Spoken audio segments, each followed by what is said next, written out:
Olá pessoal, tudo bem? Eu estou aqui para gravar mais um vídeo para vocês de Roblox. E hoje pessoal, nós estamos aqui para fazer uma moto que ela é. E sim, você pode controlar ela, isso é muito incrível, não? E eu quero fazer com o bloco que eu ganhei ontem. Eu comprei com 4,5. Só dá 35, mas da próxima vez eu vou mais. Opa, calma aí.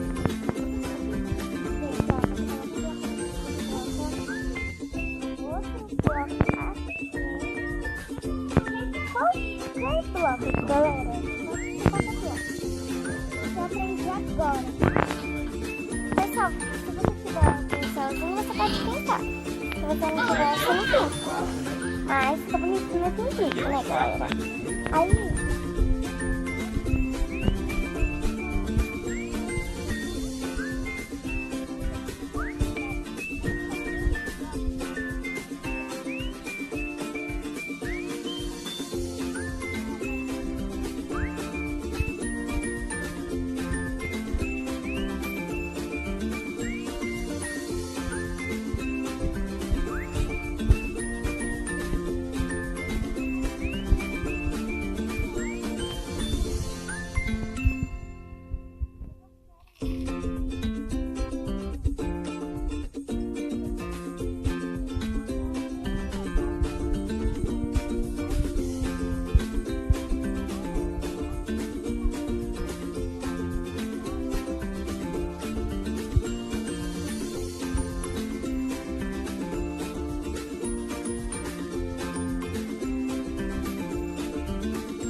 Agora sim, uma moto mais forte. Mas, pessoal, olha só. Vocês já aprenderam a fazer moto. Vocês têm que se prender na cadeira, né? Do jeito. E eu sei também um negócio que eu esqueci, gente. Que é tipo uma asa delta. Só que em outro vídeo eu ensino pra vocês. Ó. Até eu chegar lá, gente, vai demorar muito. Então eu volto com vocês quando eu estiver chegando, galera. Galera, como vocês viram, eu morri. Eu queria voltar com vocês, mas não deu muito tempo, sabe? Mas pessoal, esse foi o vídeo, espero que tenham gostado.